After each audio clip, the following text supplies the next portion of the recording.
The weather outside may be frightful, but the cars are so delightful, warm and hot at the Buffalo Auto Show. It's happening at the Buffalo Niagara Convention Center. And, you know, in addition to all of the glitz and glamour of a show like that, the economy of Western New York is really centered around the automotive industry. We caught up with Paul Stasiak, the president of the Niagara Frontier Auto Dealers Association, to tell us more. Paul Stasiak, thanks for taking some time to talk with us about the upcoming auto show. But before we do that, explain the mission of the NFADA. We hear of these letters, but what does it mean? John, that's a great question. $10,000 question. Or Get Smart, according to your shows. It's the Niagara Frontier Auto Dealers. I mean, our mission is pretty simple. We work for the common good of all the new car dealers across 7 counties, all the way from here to Binghamton. To consolidate our goods and services to deliver quality to the consumers. And we have an enormous parts warehouse that guys can buy cheaper to pass that less expense on to the customers. We try to leverage all of our buying capacity as a group. We try to coordinate events such as this auto show where everybody's involved, and it's an exciting time for not just the dealers, but hopefully the public, and they can look at a car and get excited about seeing some people and hopefully just keep our economy rolling. So it's an association, and all the auto dealers, the participants, work together to really make their businesses thrive. To put on events such as this, yeah, and to do big charity events and collaborate for the common good for young kids, job employment. We help a lot of young technicians get jobs. We help fuel the educational components, whether they be auto tech, HV, cooling, hospitality, nursing. We want kids to stay in school, stay off drugs, get in a job, and stay in Western New York. If you had to summarize what our goal would be, get these kids jobs in Western New York where they can live with their family and give back to the community that we try to give to. Well, and you do a lot of education and a lot of outreach and a lot of connectivity, I know, with other institutions in Western New York to achieve that goal. Yeah, we work on a lot of different boards, John, and you know, it's hard to say no, you know, and that's probably our biggest hurdle is time.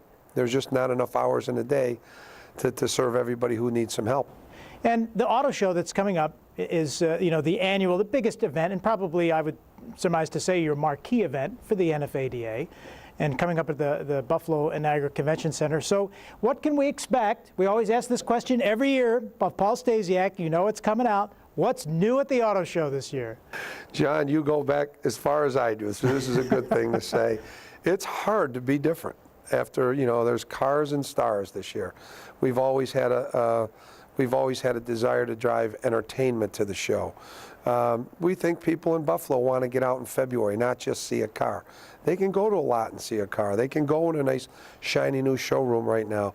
But if we can capture that all under one roof, make the entertainment value for the cost of the ticket more than just window shopping for a car, the goal is to show people the merchandise and the vehicles.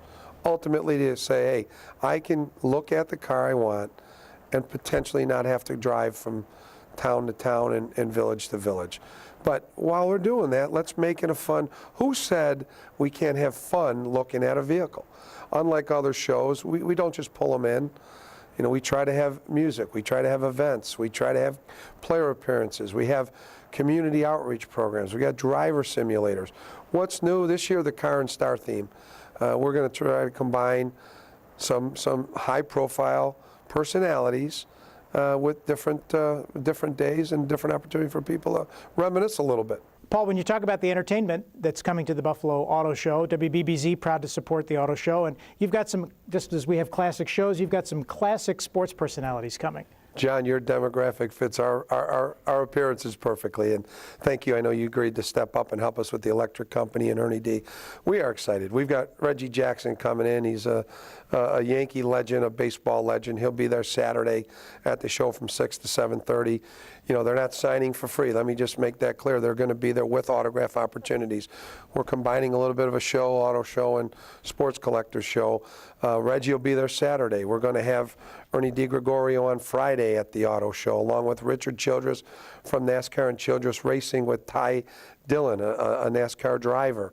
And then on Sunday, the electric company. I mean, it's 50-year anniversary of the 1964, our only championship. And we've got some of those players in, but the electric company was a special group of guys that we're welcoming back. And thank you for helping us, you know, support and bring it in and get the word out. But it'll be a fun 4 days and packed with everything from celebrity appearances to kids events with mascots and Buster Bison and everybody else so that the family could come out. But we're looking forward to it, John. And it is really, on many levels, an indicator that better weather's coming. Spring is in the air. A lot of people go and they see the shiny new cars. And the convention center is interesting how you've laid it out, because you've got the top level and then you've got the smaller vehicles and some of the more niched vehicles on the first floor. Explain the difference in how you lay out the show. Well, we don't have a lot of options, John. I'd like to think that's rocket science that developed that floor plan, but the layout of the center is very difficult to deal with, and the center helps us very well. But certain cars can't get in certain rooms just because of size. We drive through doors, we blow out walls, we drive through the kitchen, and then we put the guy in a room because that's a car that fits. Generally the trucks, the bigger trucks, the heavy trucks, the RVs, the trailer type vehicles, just by pure size have to go upstairs. But we have a formula. So anybody that comes to the show and says, why does X get more than Y? We run a 3-year running average of what the registrations are in the market, and we allocate space on a very, very fair basis. So if somebody's downstairs in 3,000 square foot of space, that's probably what they earn. If someone's upstairs in 6,000 square foot of space, it's done by a geographic formula, the size, the displays. Ford, GM, Toyota, Honda, they tend to bring turntables or stands or stanchions. Can't get those downstairs because of height. So they're forced to be upstairs.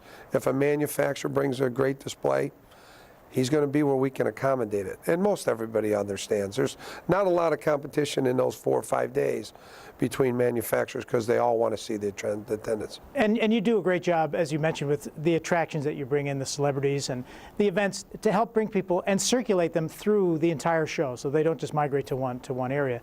You're from Western New York and for a long time with Ford. What does the auto industry mean to Western New York? It's more than just selling cars at dealerships. It has so many tentacles. John, I say this with a tremendous amount of respect. We are the fabric of Western New York. Say it any way you want. When Bethlehem Steel left, the manufacturing base here, GM and Chrysler, or Ford, and even Chrysler, I shouldn't say no, between Delphi and American Axle, people have no comprehension of the little spur businesses that benefit from us having an engine plant and having a stamping plant and having 134 dealers that employ over 7,000 people. And just this year alone, we probably put more economic redevelopment in our dealerships by upgrades of facilities.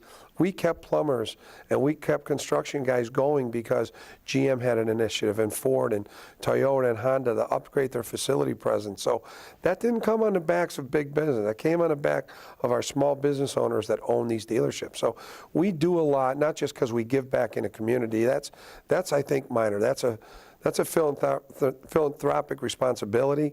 But when you look at the employment base and you look at a Curtis Screw and a Motorola and a lot of small Moog corporations that fuel these plants, not just here but globally, it's pretty impressive. Well, and you mentioned the engine plant. Steve Finch, I think, has done a great job there. Remarkable. There were some union issues years ago. That plant seems to be really moving forward in many great directions. And I got to believe that helps support some of the General Motors product in Western New York. People feel that connection. Same with Ford with the plant in Hamburg. Yeah, I mean, there's a long legacy in Western New York of rich automotive history.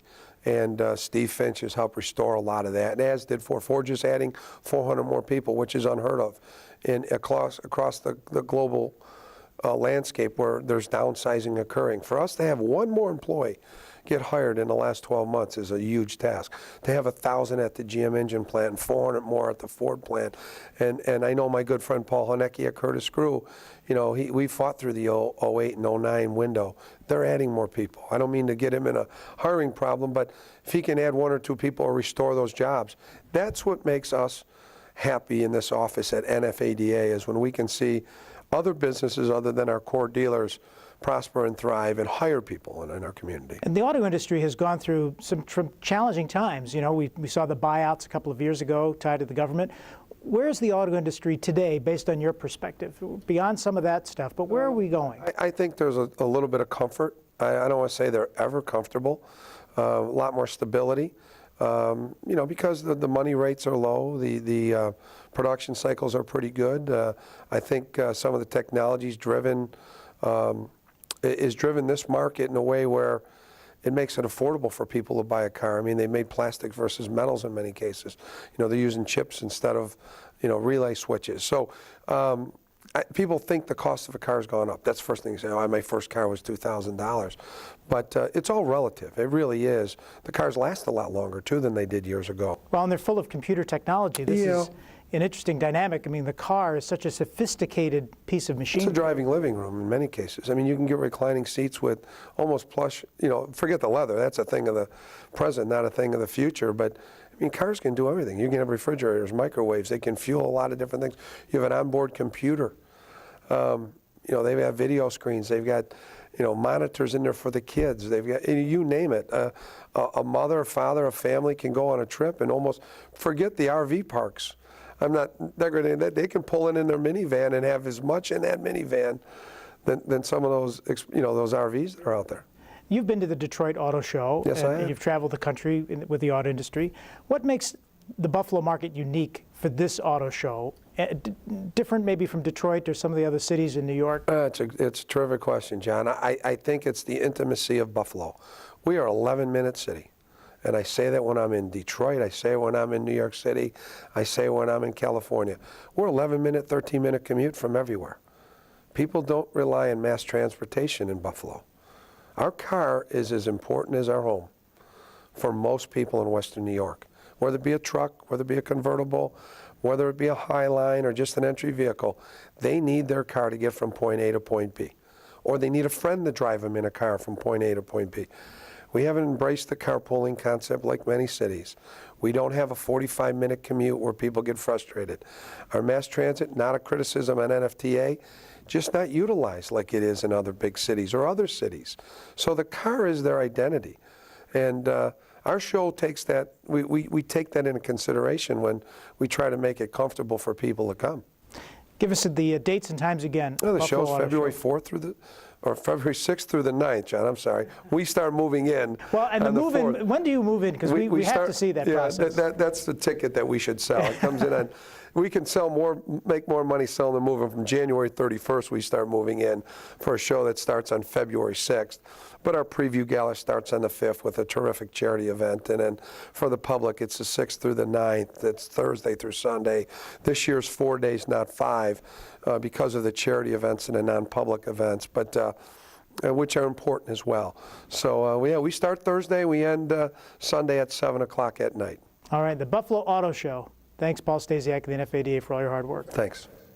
Hey, my good friend Paul Stasiak, and we hope to see you at the Auto Show WBBZ, supporting the electric company on Sunday. We hope to see you there. Here's the website for more information. It's buffaloautoshow.com, Buffalo Niagara Convention Center, Sunday noon to 1:30, electric company, and there's all the information you need to know. Political Buzz wraps up this edition right after this.